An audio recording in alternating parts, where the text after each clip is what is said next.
Alan 101, once more. This time, we're gonna talk about punish. So, Hwoarang at 10 frame punishes, he can do like 1-1, he can do 1-2, then he can do like 1-2 into Flamingo, which is great. But they gave him a new punish in Tekken 8, and that's 2F3. That's right, you get a massive pushback on this. So, 2F3 by itself, it's pretty good. That's 23 damage plus 9, and they get pushed out really, really far. So if you were looking to create space in neutral, or attempting to reposition them at the wall, like if the wall was close enough at that moment, this is not a bad punish. Instead of going for like 1-2 into a Flamingo option and changing your frame data. At least here, you're plus 9, so a dash block would be completely safe if they press something like that's unsafe. Or sidewalking and then catching whatever button they're about to press. The other thing that this move has, besides it being natural and open with that massive pushback, is that it's a wall crush. And if you remember wall crushes in Tekken 7, that's massive plus frames. And this is like, will lead to like unlow parryable lows and allows you to do moves that you otherwise wouldn't be able to do, like as a legitimate frame trap. But we'll get back to walls in a bit. We're gonna stick to open space.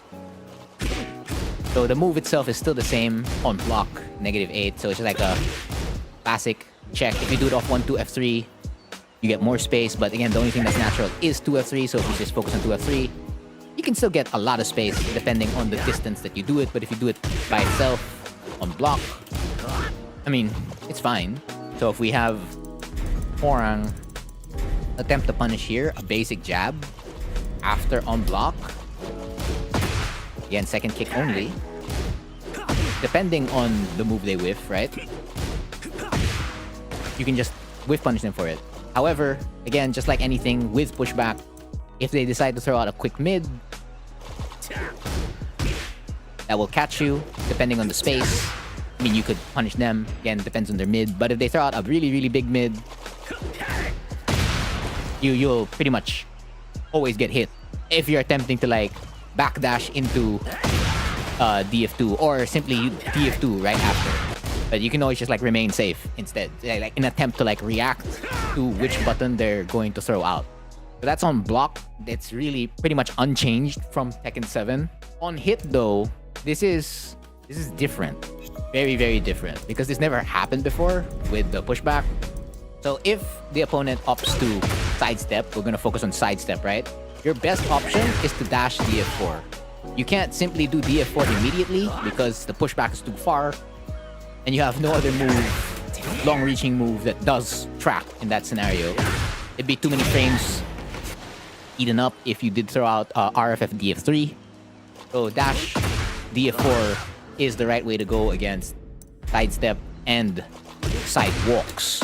If this is the option that they're going to be running. And you only want to check them. You don't want to like attempt to get a mix-up or anything. You just want to focus on checking them. And like preventing them from doing a sidestep or a sidewalk. Now, if they're going to do a backdash, you have two options. Now, instead of a dash DF4, because it's going to be short, you want to do a deep dash into DF4. This way, it doesn't whiff. And the other thing you can do is a deep dash into crouch dash CD3. Again, you gotta make sure you're closing that distance. That way you remain at +4 with decent frame advantage. Now, if they do challenge, which is the crazy part, it is very, very tough to deal with it. But I'm +9 Frontier. What do you mean? That's like very, very difficult to deal with. Well, it's simply because of the pushback. The pushback's going against you. It is not in your favor. See, they're -9.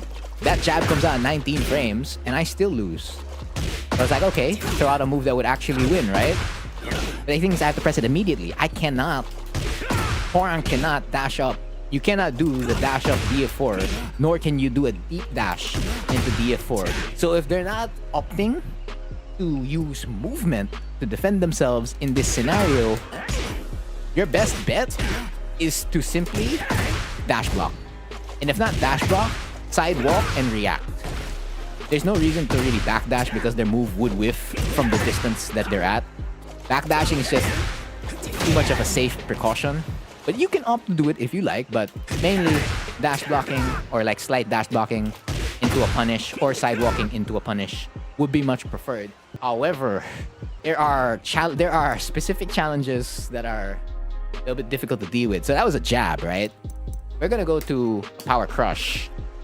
So if you do 2F3 and you do DF4, right, you lose. As mentioned earlier, even a dash DF4 will not save you. So dash block, this will be fine. You get the punish, that's great. You do 2F3, you sidewalk. Second hit will hit you, so you might as well interrupt him as you're already there. You get your counter hit. Same thing with sidewalk right. Second hit might catch you because of the distance. So you just interrupt him immediately and you're good to go. But your basic option, again, if you're really thinking about sidestep and backdash, you're gonna lose here. So this is the one option you can use if you want to attempt a challenge, their challenge. Provided you are in range, right? You could down 4-4. But down 4-4 would be a bad idea against power crushes that keep them in place. And one of them would be the Heat Burst. So they can get out of this situation pretty much for free. If you're attempting to catch them pressing the button with your button. And worst of all, if they do attempt a Rage Art, it's pretty much a checkmate scenario wherein you can't throw out anything. That's F4, you lose. Dash up DF4, doesn't even activate, you lose. Down 4-4, doesn't even get to hit him, you lose. So sidewalking, again, just remaining very, very safe is the best call if you want to have a default option that would cover challenges, backdashes, and sidesteps. Again, if it's on hit. On block, you can call out for DF2, but of course big hitboxes would stop you. Now let's go to the exciting part, which is the wall. So if they attempt to challenge at the wall, right? We're gonna leave it at RA. Now, Rage Art wouldn't even activate it after against up forward 2. And up forward 2 is a 26 frame move. But you are, what again? You're plus 21. So that's like a 5 frame move. They can't do anything. They can't even activate against SS4. They can't activate against SS3 plus 4.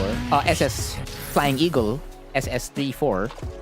You can pretty much do whatever you want to maintain pressure. So you can go straight for a wall splat. You can go straight for a launch. You can poke into Flamingo, left Flamingo. You can poke in RFF. The possibilities are pretty much endless here. So maximize your punish here. And actually consider doing 2F3 at the wall if they do something unsafe. Let's say they attempt to do a panic move right over here.